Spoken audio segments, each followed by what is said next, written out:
Bonjour Fabien. Bonjour. Merci d'avoir accepté cet entretien pour le VPTech 2015. Alors aujourd'hui, justement, lors de cet événement, tu nous as parlé de générer du contenu automatiquement avec WordPress et les API. Alors, tu vas nous définir qu'est-ce qu'une API et WordPress, même si les gens le savent, et pourquoi ces thématiques-là. Alors une API, alors je ne sais pas quelle est la définition exacte, c'est je crois un ensemble de fonctions et de choses comme ça. Bref, en gros une API c'est un outil qui va permettre d'accéder à des contenus qui sont stockés sur un serveur qui n'est pas à vous et dans certains cas même d'y accéder en mode écriture. C'est-à-dire typiquement ça peut permettre, par exemple pour une des API que j'utilise, de mettre à jour une liste de séries ou des choses comme ça, et également de rapatrier, de lire des contenus, et derrière que je peux réutiliser comme je le souhaite. Alors pourquoi est-ce que c'est un sujet qui me tenait à cœur? Parce que tout simplement ça permet de récupérer beaucoup de données qui sont déjà existantes, soit éditées par un tiers, soit collaboratives, et derrière de les réutiliser. Donc typiquement si jamais je veux savoir quelles sont toutes les informations liées à un film, donc qui sont les acteurs, en quelle année le film a été tourné, peut-être même combien il y a eu d'entrées, quelles sont les notes des internautes, etc., etc. Donc je peux effectivement aller sur différents sites et à la main rechercher les infos, les recopier, les modifier. C'est quand même beaucoup plus pratique de passer par un outil automatique qui me permet de rapatrier toutes ces données de façon structurée et derrière d'en faire ce que je souhaite. Alors c'est quoi cet outil? Présente-le-nous. Le format le plus fréquent de réponse en fait, aux API, c'est le format JSON, donc, qui est bien connu des développeurs. Et derrière, il suffit juste de stocker en fait, ces informations en local. Ce que j'ai expliqué en fait, dans la conférence, c'est que cette partie-là semble très simple, mais il est nécessaire de stocker un maximum de données pour, je dirais, deux grandes raisons. La première, c'est que si jamais on fait des requêtes de façon systématique à chaque fois qu'on souhaite afficher un contenu, sur un site à tout petit trafic, ça ne posera pas de problème. Sur un site avec un trafic assez conséquent, on va se retrouver avec d'une part des problèmes de performance, parce qu'à chaque fois qu'on fait un appel, on va aller requêter un serveur distant, d'un point de vue serveur, ça prend des ressources. Et puis d'autre part, le serveur distant, au bout d'un moment, il va dire stop, parce que si jamais on lui demande, je sais pas, on va dire 50 000 fois une information en 10 minutes, et qu'en plus de ça, c'est la même information qu'on demande, qui n'a pas été mise à jour dans l'intervalle, forcément il ne va pas être content, donc il va nous dégager.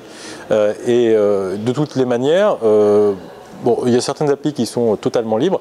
La plupart nécessitent une authentification, donc de manière à ce que n'importe qui ne puisse pas se connecter et qu'on puisse bannir en fait, ou en tout cas bloquer un utilisateur.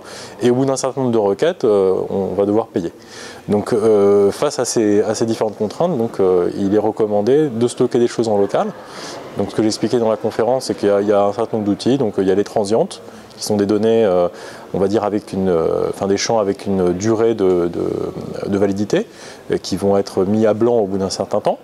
Et puis il y a ce que connaissent tous les développeurs WordPress, en tout cas j'espère, donc les custom fields. Donc en fait, si on veut rattacher des données à une entité post ou à un custom post type. Et puis il y a également les options. Donc la base WP Option dans laquelle vous allez pouvoir stocker tout un tas de choses.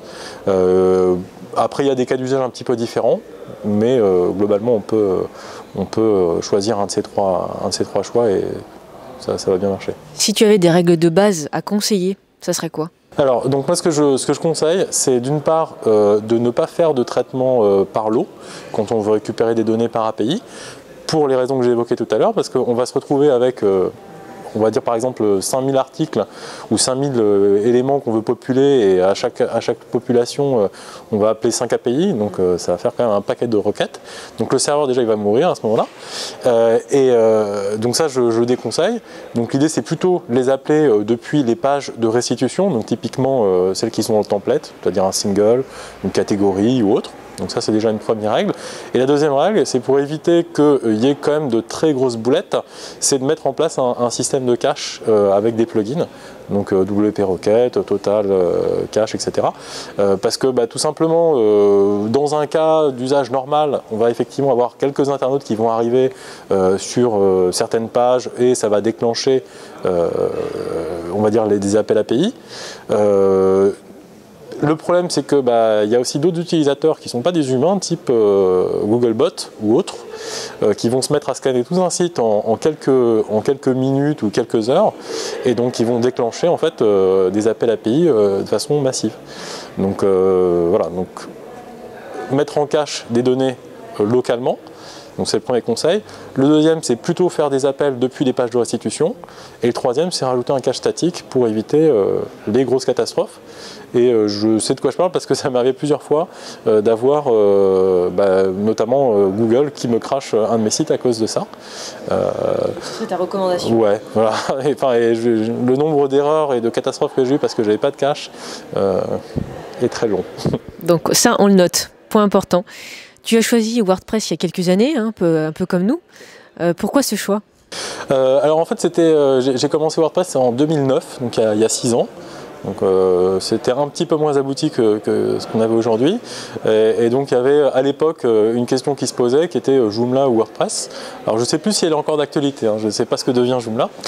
Mais je me suis basé sur la taille de la communauté à l'époque et puis le nombre de plugins qui étaient disponibles qui était déjà très très élevé. En plus de ça, la documentation était relativement conséquente, enfin maintenant elle est encore mieux. Et je ne regrette pas du tout parce que bon, l'apprentissage a été un petit peu douloureux quand même.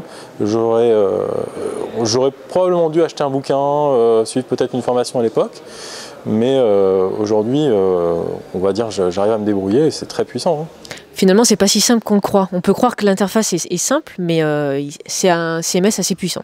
Ouais, je pense que c'est un CMS, c'est plus un outil de blog comme on l'évoquait à une époque, et il permet de faire énormément de choses. Ouais. Donc oui, je le conseille très très fortement à la fois pour la facilité d'utilisation pour les utilisateurs finaux et pour toutes les capacités, enfin toutes les possibilités qu'on a de le tuner, d'arriver à en faire un peu ce qu'on veut quoi en fait.